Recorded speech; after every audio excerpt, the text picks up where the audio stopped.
Hello, welcome back. So today we're going to do something slightly different. We're going to cover the World Seniors. Keith Arcoy is playing, and he's playing against a guy called Gary Clark. Now, Gary Clark is somebody I've known for over 30 years, probably. I first played him in Charlton House, because we were both members of Charlton Chess Club. And Gary was like a Grunfeld player, which we've seen in this game, actually. And he also recommended to me a lot of good openings on the white side. You know, if you're playing d4 yourself, like he recommended playing the Rook b1 Grunfeld to me. And so the three best players there in Charlton House when I joined were Gary, who was working full time, Tony Stebbings, who also was working at that time, and Alan Hunreck, who was, I think he took early retirement from Royal Bank of Scotland eventually. But they were like ahead of me, and there was probably a bit of a gap to the fifth best player. So I would have only been about maybe 13 or 14 at the time.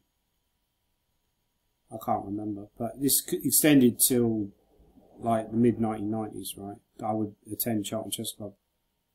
But Gary was, I think, was possibly the most talented of those three, you know, because he could have become a professional chess player. I think he was writing a book with a friend of his. And, yeah, they basically,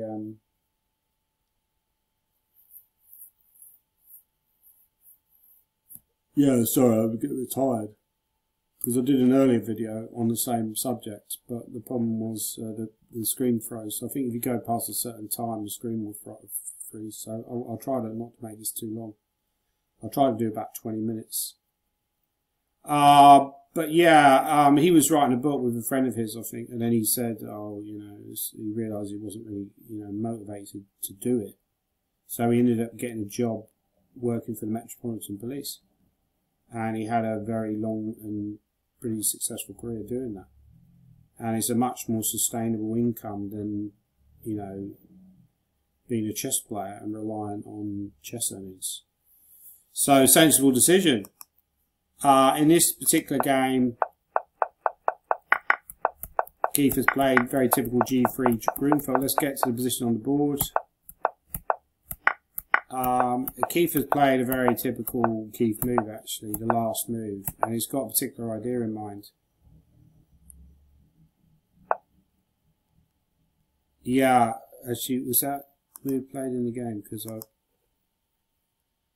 Yeah, actually, it's Keith's move. Yeah, I think he's going to go Queen B3 and get the queens off. Now, the question is, how good is this endgame? Because I think you're pretty much forced now to exchange queens. You can't allow queen takes F7.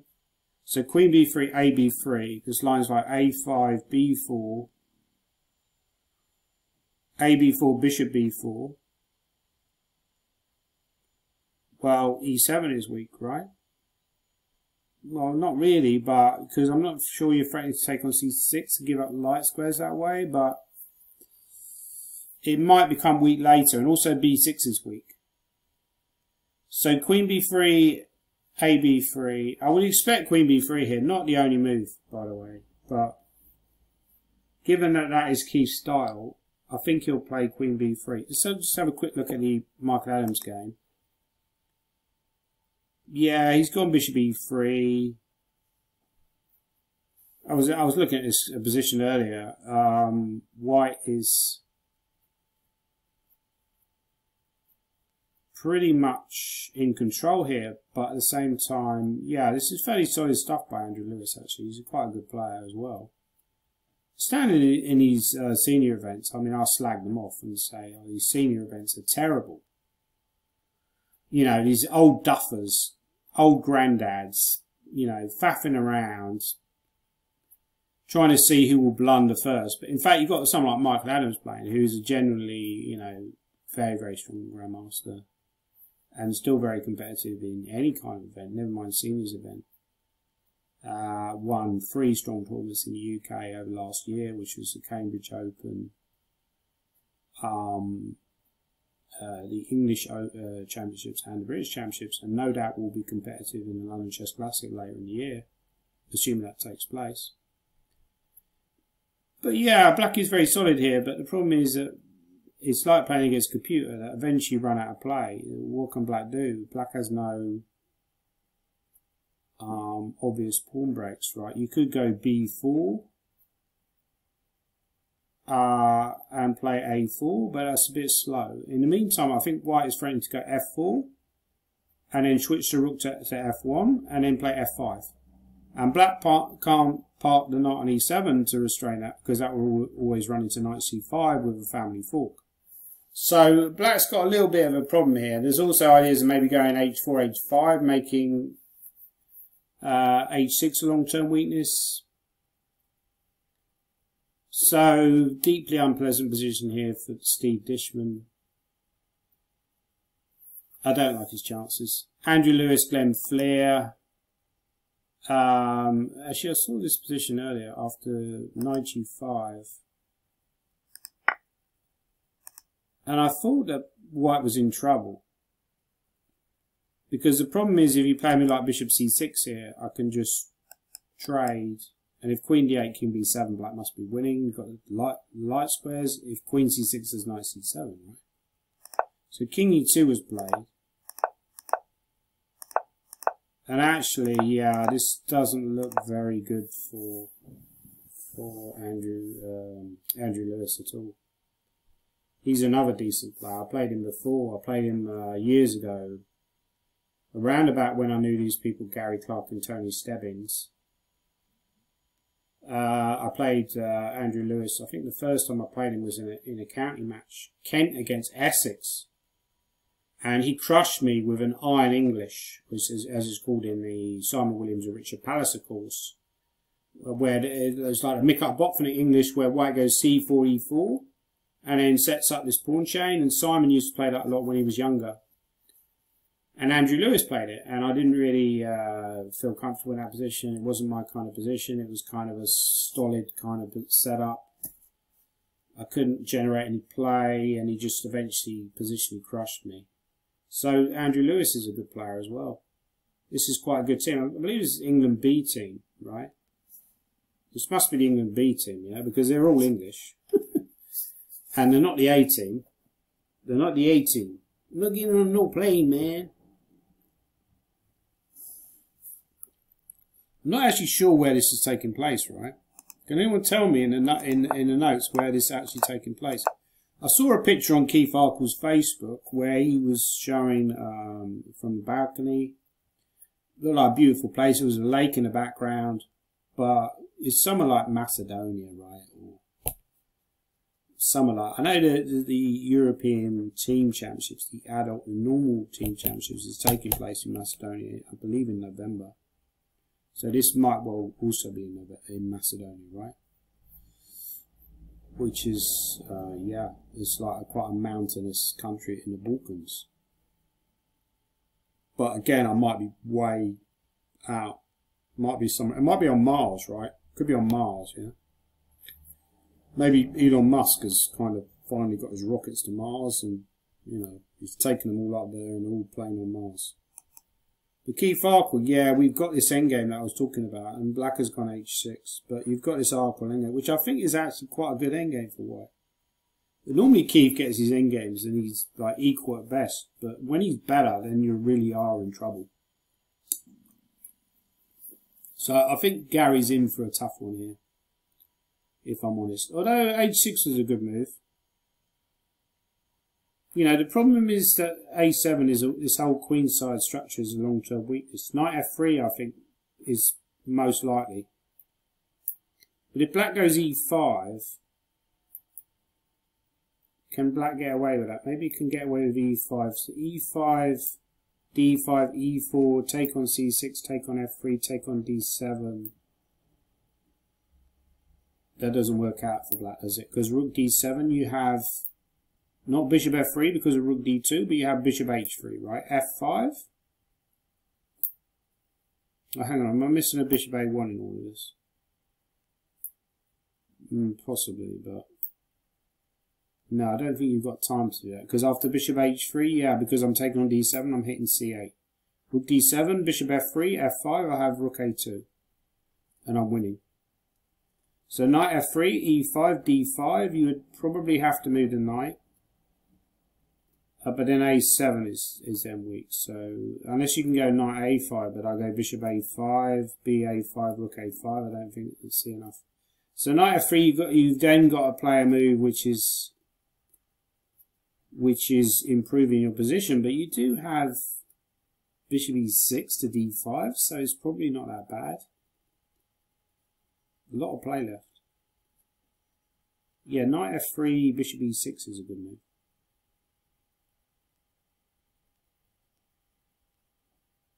Yeah, Stebbins drew with Davis. I kind of thought would happen because I thought Stebbins had a good position actually. Because when I left it, oh yeah, it was around about here. Black had just gone knight e4. I actually thought the best move was bishop e1. I haven't checked any of these games with the engine, but I thought bishop e1. Knight e1 looks a bit. No, it's fine. You coming round to f4. King f8 was played. So he's getting this kind of. Tony Stebbins is a pretty solid player actually, and good positional player. But White plays King f2, right? And Black played g6 and offered a draw because I think Nigel would have been suffering a bit here. I don't think this is much fun for Black. It might be okay actually, to be honest. But Nigel is often, I've noticed in his games, he's often happy. Yeah, it's same plus 0.8. Maybe even e4 is an option. e4 and then king g7.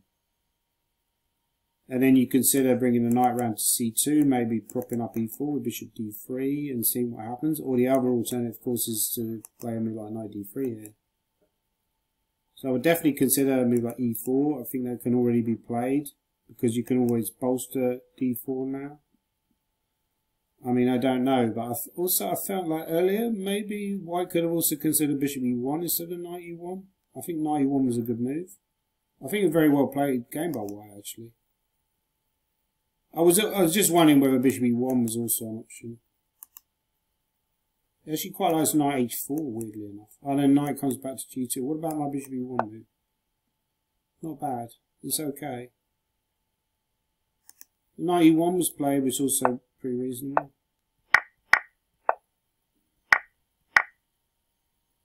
Yeah, it doesn't. It hates. I mean, oh no, hang on.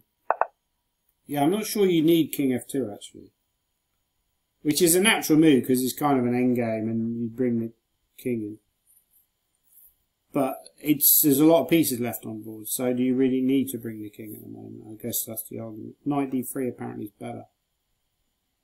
And then let's say we did something like this, and I shut you down. The knight c1. Oh, the plan is to go here to here. Very nice. And then limit. So let's say, let's just play some random moves, right? And I did this, and then just to show you what would happen, bishop d3. And this is really, yeah, let's just carry on it. King f8, king f2. It's still not, you know, that easy for White to break through, but positionally speaking, this is terrific. So this whole plan that the computer comes up with, I think that's one of the skills in being a top player as well, is knowing how to reroute your knights. So Tony could have been more ambitious here. Tony's a good player, actually. I mean, he's obviously, you know, he's not a spring chicken anymore. None of these guys are, but, you know, he's maintained his level pretty well. But Gary is under a little bit of pressure here, yeah. b4, but so now I am checking with the engine. It's saying b4 is a kind of a natural move. I think bishop f5 was a good move. Yeah, that was a good move, and then bishop e4. This is all good stuff, yeah.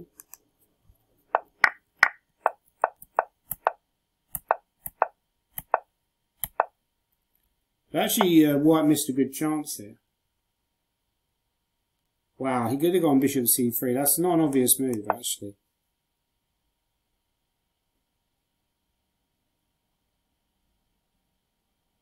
So the idea is, I think, yeah, this. If you look at that queen on a3, it's actually in bad shape. It's got no squares to go to, right? Whereas the way White played in the game, he actually ended up exchanging that queen off, right? Because that's obviously Keith's natural style is to exchange the queen off. He likes to get into an endgame. He loves endgames, which is, you know, a refreshing approach actually, because most people these days don't love endgames, right? But actually here, maybe, yeah, there's a very nice idea that White could play bishop c3, which is not obvious. Because it feels like you're running into moves like f5 and then the bishop's hanging. But of course that would just probably lose tactically, like f5, knight g5. Maybe there's other moves. Knight g5, queen c3, knight e6 would just be a disaster for black, I think. Because then I can follow up with rook c1 and, you know, if you go rook d6 I can maybe hit you with bishop d5, or I can go rook c1 and take on c6. It's turning into a war zone for black. So what does black play? So you have to find, apparently you have to find a move rook d5. I mean, who the hell would play rook d5 here and run into this knight f6? I mean, come on, man. I mean, this is crazy, right?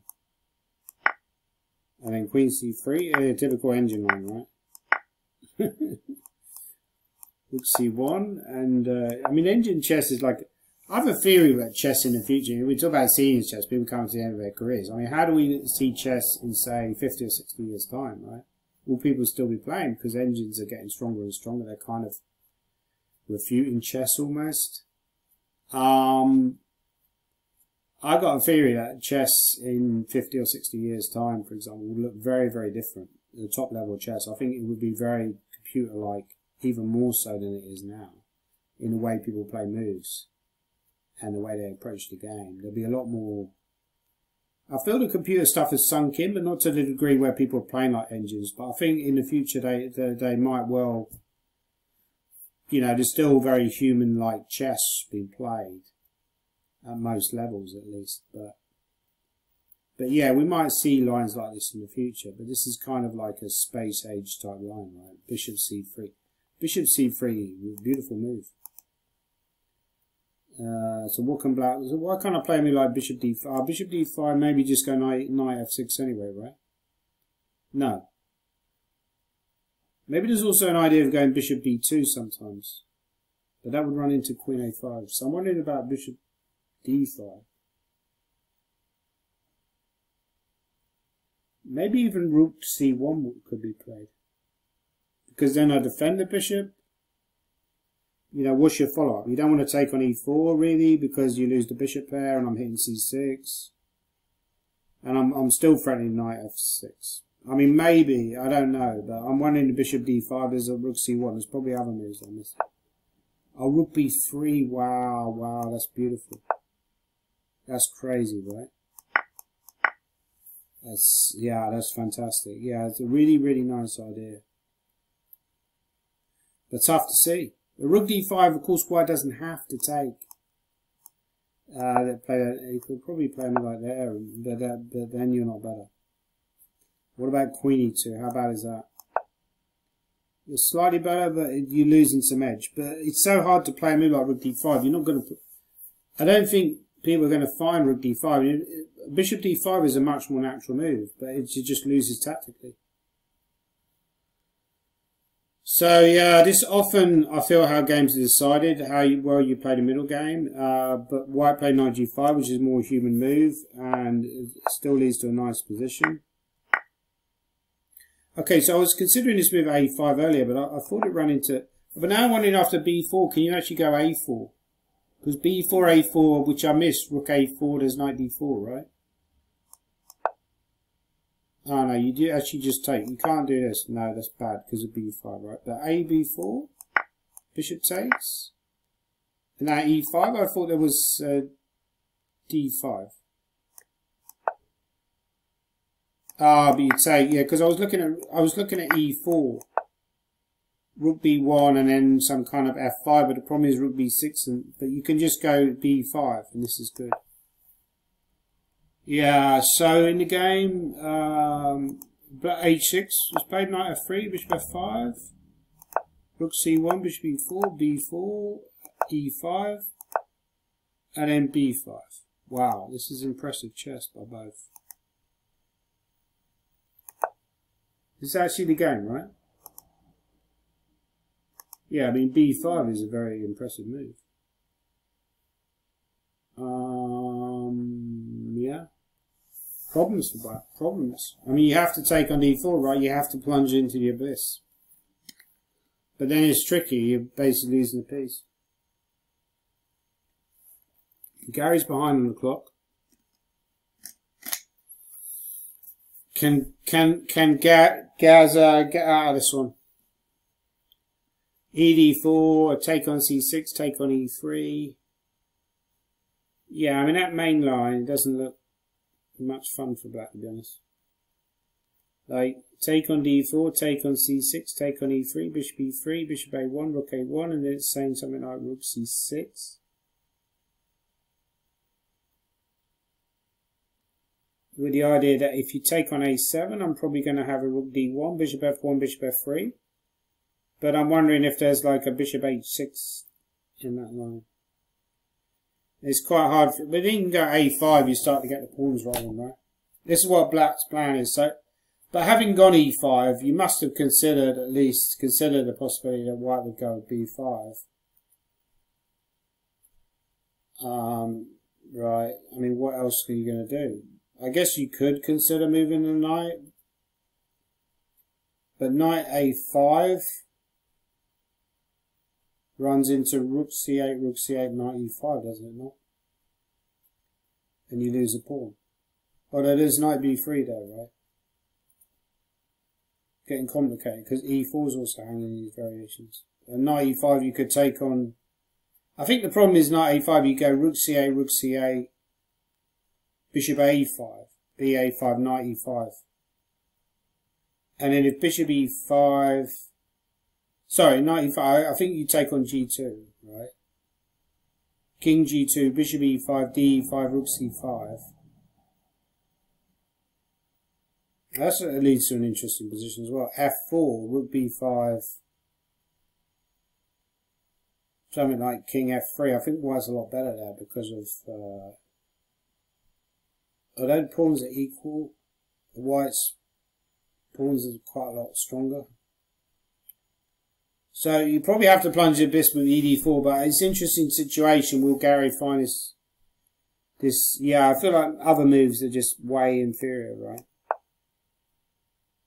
Yeah, I mean, you can play this, but it's just depressing. This is the other option. I mean, the thing is in team chess, this is an interesting dynamic as well, because in team chess, this feels like the more solid line, but actually it's not. It's not a better line. It's a worse way to play. But it's like if you take on D4 and you lose like in the next 4 or 5 moves, your teammates are going to look at you and think you're an idiot, right? But if you play this other line, you just end up in a depressing position. So it's an interesting dynamic that team chess has that other types of chess don't have. I think it's an advantage in team chess to not really actually care much about what your teammates are thinking. Which is certainly how I approach it, because I couldn't give a monkey's how a team gets on. I just care about myself, right? But B5, yeah, take on D4, tough line to see. So, I mean, actually, I think he has... What's happened? I think we have seen some moves. No. So Gary's thinking it. I hope he does take on D4, because I think that would lead to a more interesting position. But knight A5, you're really suffering against Keith in that rook and pawn. And he's very good. He's very good at rook and pawning. I would actually say he's a better rook and pawning game than me. I'd give him that at least. I wouldn't give him much, but I'd probably give him that. He's probably a better rook and... Not always, but, He's very good at rook and pawn endgames because he played them so often. A lot of people don't get... I don't get rook and pawn endgames very often. I played an interesting one in Ghent some time ago. I should show this game on that channel because it was one where I ended up with 2 connected passed pawns. It looked like a position I should completely be winning. And I was, but even there it demanded some technique and I didn't have the technique to win the game. So Adam Stishman Adams is actually not that better here, and it's saying the best move with rook c5, which is tough to see, right? He's not going to go rook c5. I'll be very surprised if he went rook c5. What? So why? Okay, so maybe this plan of b3 is more effective. I don't think you want to go b3 yourself because that just creates a target. Why can't you go rook f1? Ah, okay, yeah, and then take with a rook, right? Yeah, right. f5. Yeah, if black gets in this a3 move, this is what it's saying, right? You go a3 and then suddenly, right. So Andrew Lewis, Glenn Fleer, yeah, totally busted for Glenn. Glenn will win that. That's a good result for Glenn. I think, to be honest with you, I think the person that'll be dropped for the next match will be Nigel. Unfortunately for Nigel, I feel that the next, because obviously there's only 5 boards, right? There's 5 players, but there's 4 boards. So one player has to miss out. And I think in the next match it's going to be Adams, Hems, Fleer, Keith. Basically will be the team, right? So Keith, yeah, Gary's still thinking. I think Keith will win that one, to be honest. But Andrew Lewis will definitely. He's definitely going to go down to Glenn. I think Adams, Dishman.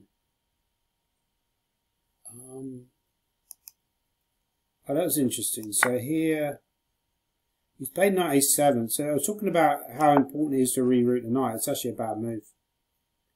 So it's all. I think he wants to bring the knight to c3, but actually the knight on c3 is not actually on that great a square. It kind of looks good, but I guess, yeah, f5 is now big for white. Yeah. By the way, there's a storm coming in tomorrow. There's a big storm coming in. So if you're on the west coast of England, you're going to be subjected to some batterings from an Atlantic storm, which is great. It's going to be very windy here as well, but maybe not as quite as windy. I love a storm. I love a windy storm, right? Who doesn't? Well, people get killed by a falling tree, probably. They probably don't like it. Anyway, yeah, seniors chess. It's actually pretty competitive. You see, like these top boards in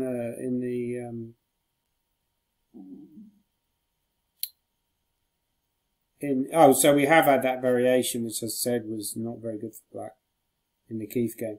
Yeah, some of the top boards in the American team as well. Obviously, Adams is like a super GM, very strong. You got Kirill Georgiev as well, who I played before. Used to be 26. When I played him, was 2660s. This is going back 20 odd years, almost 20 years. It probably was 20 years ago, yeah.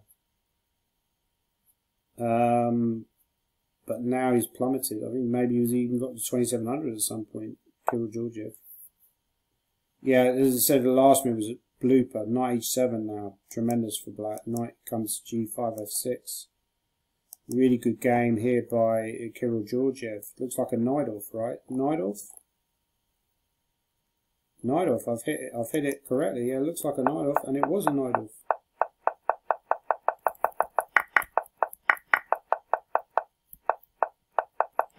Very nice. Okay. Yeah, I don't know the way White's played this, actually. So at some point he was doing well, but... Yeah, bishop f6. Actually, go knight e4 and hit this bishop. This seniors chess, the standard's terrible. Any idiot would play knight e4 here. Oh, it's awful. Patzers, aging Patzers, blundering with their teeth falling out. Oh, it's horrendous. Rook a4, what a shocker. The people do, yeah, they are kind of past their best. Johan Hartson from Iceland was a very strong player. I think he got to the quarterfinals of the candidates at one point in the 1980s. He was a very good player in the 1980s. But probably past his best right now, like most of these guys are, understandably so. They're, you know, we're all getting a bit. Glenn Fleer's won. Well done, Glenn. Yeah, this is super depressing for Gary. And also, I don't think this is Gary's strength, his technical chess. He's a very good dynamic player. I'd expect Keith to prevail here. We're going to get this endgame, which is super depressing for black to play. And Keith will just probe forever. So, as we said before, you could get a situation like this. 95. And rook c5. Yeah, oh, actually e6, it's the same. Well, you could take on a5, take on e5, take on a7, but that's the technical draw, right? Although you're suffering, 4 against 3, you're suffering. But I think that would be a cop-out by white. In fact, the best move is maybe here. Oh, that really is bad. Yeah, because here, then now I do take. Yeah, and if you take here, then I take. Yeah, and now I've potentially got 2 connected pass pawns on the king side. That must be completely winning. So yeah, I think Keith's going to win. Keith's going to win. Probably Adams will win. He's a much stronger player than Steve. And the other game was, yeah. So I think it's going to be 3.5, which is a good result for England. They drew the last match against Macedonia. So yeah, that's the seniors chess. So hopefully there'll be more seniors chess to come. I don't know how many more rounds there are. Probably won't do another video on the seniors chess, but interesting. And in about 2.5 years, I'll be available to play seniors chess. I'll be getting old as well. I've always said I hate seniors chess. I think it's an artificial concept. I'll be down. I'll be the first one to sign up. So anyway, I hope you enjoyed that video. Please leave your comments below about what you think about the games, what you think about the commentary. Can it be improved? Is it possible to improve it? And again, thanks for watching my channel. Please like the videos and subscribe to my channel. My name's Danny Gormally, and I hope you have a good night. And I'm not looking forward to a huge spider coming out. It came out last night. I slept downstairs on the sofa last night because I just couldn't stand the thought of that spider striding around. Huge, massive, great big thing. Anyway, I'll catch you later. Goodbye.